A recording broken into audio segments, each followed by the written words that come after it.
If you enjoy what you hear here today, please consider supporting me on my Patreon page. Every dollar helps, and you get to see content that you won't see here. Chapter 30. Act 2 Prologue. Twilight Sparkle is no longer the hero to save them, but a villain who may yet destroy them. Ponies and changelings alike stand on the brink, and death is coming. Canterlot. The day dawned anew.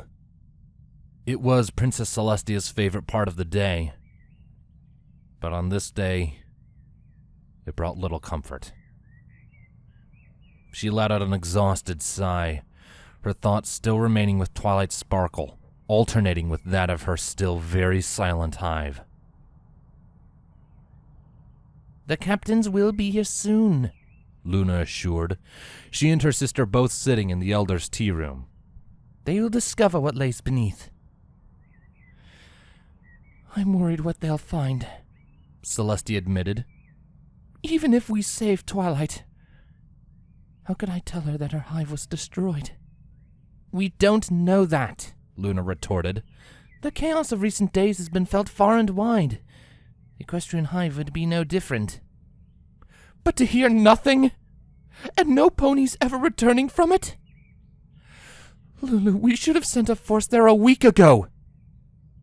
"There was a lot on all of our minds," Luna pointed out, "and there still is. Afflicted changelings are showing up all over Equestria with increased intensity. You know an invasion is coming." "I know. And I fear where it may take us," the older alicorn stated. "So quickly the joy's been sucked from Canterlot streets." "That didn't stop you in Velvet the other night," Luna teased. "I shall forever remember the sight of you two on your backs, drunk." "A momentary respite, much like our conversation yesterday," Celestia rebuffed. "But not lasting." "Yet still joyful in their own way," Luna maintained. "Hold on to them, Celestia. You know the importance of not letting these things get to you. We alicorns most of all." Celestia sighed. "I know, Luna. But for every moment of peace, reality seems to rush back in soon after." "You've been like this for over a week now." "And what do you expect?" "Twilight wouldn't want you to be so distracted," Luna argued. "I fear what she wants now is my death." "That would be the thoughts of the one behind all this," Luna retorted. "Not Twilight." "And what if I must go to certain lengths to prevent Twilight from hurting some pony? What if I am forced to strike down my own daughter? What lengths must I go to if I face all the queens?" "You must remain in control of your emotions, sister," Luna said with a steely voice, her tone understanding but harsh. "You know what happens if you lose control. You know that path leads down a path of darkness. You know it leads to Daybreaker." Celestia narrowed her eyes. "Is that the pot calling the kettle black, dearest sister?" Luna stamped a hoof on the table. "I don't need to be reminded, but we must remain objective in this situation.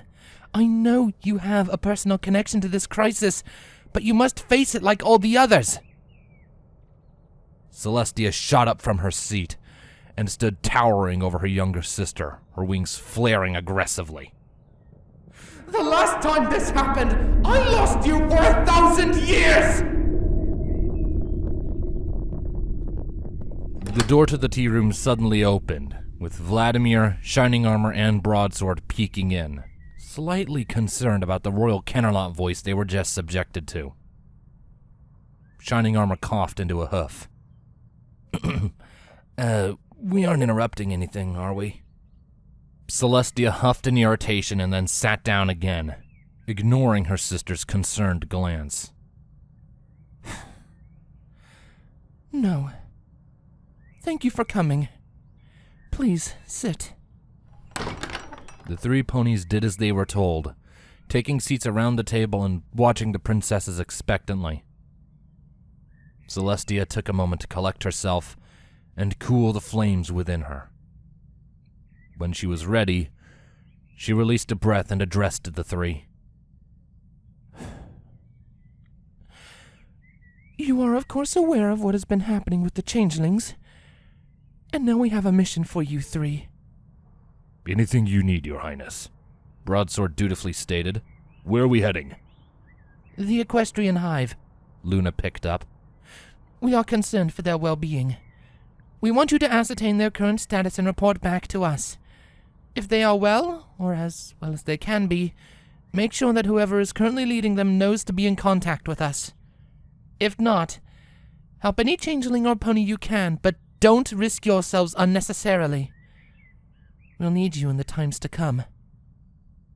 Will we be taking any pony with us? Vladimir asked. No, just you three. A small group to get in and out without stirring the beehive, as I believe the modern saying is. Was that a joke? Shining asked with slight amusement. You know, bugs and hives. Oh, Luna muttered, slightly embarrassed. That was not my intention, but it's irrelevant. Prince Armor, don't get distracted, please. Shining shook his head. All right, sorry, small group, got it. Celestia nodded. Take whatever you need for the job and come back safe, my little ponies. We intend to, Princess. There is something else I would like to discuss with them. Alone, Luna stated. Oh? Celestia questioned. And what might that be? Nothing too important, sister. It won't take long. Celestia was a little suspicious at her request, but did not argue it. She just didn't have the patience at the moment to argue about it. So, after bidding her ponies a good day and good luck, she departed the room to get on with the rest of her daily duties. Shining Armor, Vladimir, and Broadsword watched her leave, before turning to look at Princess Luna with perplexed expressions. Okay, what is this about? Vladimir asked. You seem extra serious all of a sudden. It is a serious matter, Luna replied. I am worried about my sister. Worried? Broadsword questioned. What do you mean? She seemed fine, if a little stressed. It is more than mere stress, Luna stated.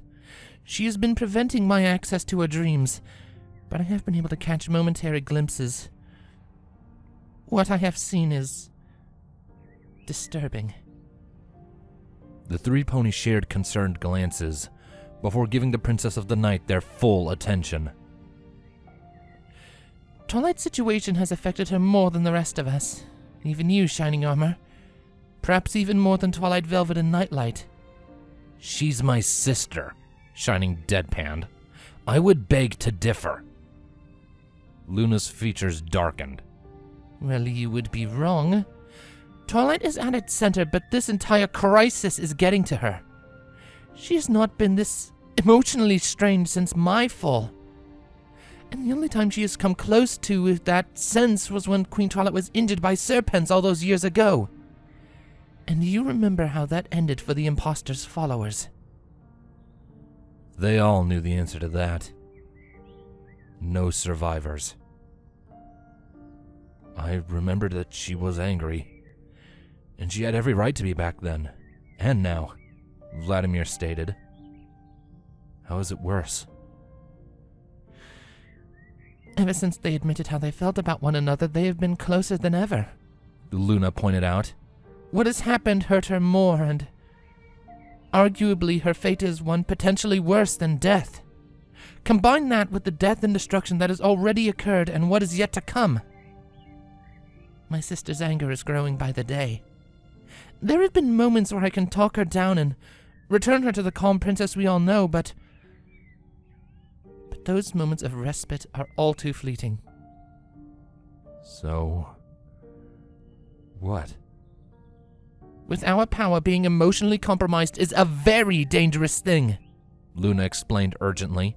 I would know. I want you all to be aware of this, just in case it becomes a problem. Broadsword didn't seem convinced. With all due respect, do you honestly believe this would turn Princess Celestia against Equestria? I never said that, Luna rebuffed. We are not the focus of her anger, quite the opposite, but a raging fire is hard to control. Should she be pushed far enough, she may lash out, and there would be collateral damage. If that happens, I must stop her and I may need your help. Have you talked to Cadence about this? Shining Armor asked. No, but I intend to. I hope we solve this crisis soon, so my sister can have time to heal emotionally. Saving Twilight could be key. I have every intent of saving my little sister, Shining Armor pointed out. Don't you worry about that. It's my job to worry, Luna remarked in a deadpan. But for now, you have something that urgently requires your attention. I wish you luck.